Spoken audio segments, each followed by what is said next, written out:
everyone and welcome back to my channel.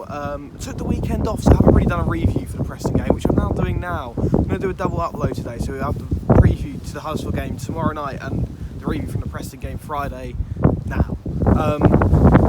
So yeah, it was an interesting game, wasn't it? But before we get into this video, make sure you like, make sure you subscribe, make sure you turn on the notification bell so you don't miss out on any more content. And today I thought I'd film a video outside. It turns out to be very windy, very cold. It was snowing earlier, so that's interesting. Maybe a change of winds, and maybe there's a change of winds in the title race with Watford now being only 6 points off Norwich. I still don't see them catching us, I really don't. I think Watford's running is a lot more difficult than what ours is. So I really do fancy us to still win this title, and I think, yeah, the Preston game was so unlucky for us. You know, we'd done enough to win that game. We should have put away the chances that we did have. I think Pookie had about 3 1-on-1s with the goalkeeper, and he really should have scored them.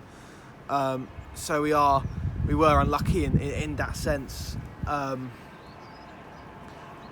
overall, yeah, it's just disappointing to drop those 2 points that we did drop, especially in the last second of the game. You know, last kick, Preston, you know, that lucky deflection that goes in, and it's just our luck, isn't it? I mean, you know, we had it tough going into this game with all the injuries and players an international break on the Wednesday before that Friday game. It seemed like, you know, it's sort of that game where you take a point. I mean, I knew we had the squad depth, and we have that team mentality to be able to pick up all 3 points, and we nearly did enough. And you know, on another day we probably would have done enough. We probably could have beaten them 4-5-0, which we probably should have done. You know, we controlled the game throughout. You know, defensively we were very solid throughout. Yeah, going forward we looked a threat, could have scored more goals, we created chances, and we were just unlucky in the end to not get all 3 points. But we'll go into the player ratings now.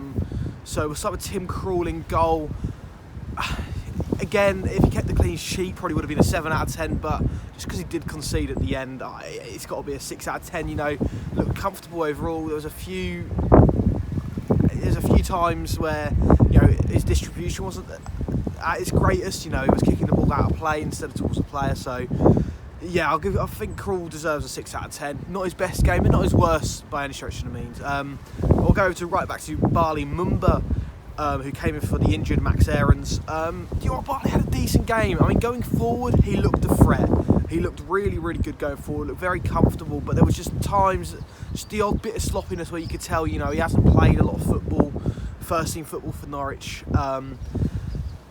And he is still young, still learning, and there was just a few sloppy moments, and I think I'm going to give him a 6 out of 10 as well, Barley Mumba.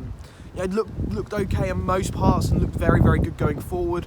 Just there was a few sloppy moments, and defensively just didn't look as comfortable as what Max Aarons would look.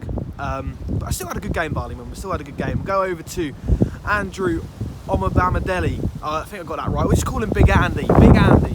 It is very windy as well. Jesus. Well, Big Andy, 8 out of 10. Man of the match for me. You know, he comes in, he's 18 years old, and he comes in and puts that sort of performance in. You know, Big Andy fully deserved off his 8 out of 10. He was fantastic, you know, putting his body on the line. He looked like a player that played 200 league games for Norwich, not one that came in for his first full debut for the Canaries. And, you know, Andrew Omobamidele, Big Andy, yeah, deserves an 8 out of 10. And then we move over to Grant Hanley, one of the players who actually played Wednesday, came into the starting line. I think he was one of 3 that still played. And you know what, Hanley looked good. You know, even though he played Wednesday, he didn't look too lethargic, didn't look too depleted, and still had a very good game. 7 out of 10 for Grant Hanley. I think defensively throughout the whole game, apart from that 95th minute, we were solid. So yeah, Grant Hanley deserves a 7 out of 10. Xavi Quintilla. Now this is a player that did impress me. Obviously, Demetrius Giannoulis did play on the Wednesday, so you know, Xavi Quintilla was our first choice left back going into this game. And do you know what, at the start of the season, I think all Norwich fans are really impressed with what Xavi Quintilla could do. You know, he had a wizard of a left foot. You know, he could cross the ball, very impressive. But we didn't see him after that. He obviously got that injury. Sorensen came in at left back and done very well from there. And then we signed Demetrius Giannoulis, who has come in and been excellent. And we got to see Xavi Quintilla again. And you know what, he had a really good game. I was impressed with Xavi Quinter. Just looked comfortable, and you know, in that left back position, it just seems that we've got squad depth. And when we do bring in a backup left back, we do look like that. We have that quality there to still win games with Xavi Quinter. So Xavi Quinter gets a 7 out of 10 for me. Then we'll move on to the midfield. Jakob Sorensen in his favoured position, and I'm going to put it out there. I think he's better at left back, and I know that's I mean, that's off one performance in his natural position, but I wasn't convinced of him. I don't think he did anything too wrong, but he wasn't as effective as Skip was, or Tetty was, like maybe 2-3 years ago, just cutting out play.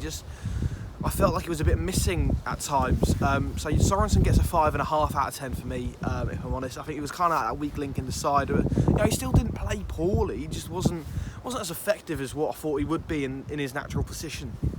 And then we'll go over to Kenny McLean. I'd give Kenny McLean a 6.5 out of 10. I think that midfield went missing at times, but I think Kenny McLean was absolutely excellent. You know, 7 out of 10 for Kenny McLean. I think he was excellent, actually. You know, he played. I believe he played the full 90.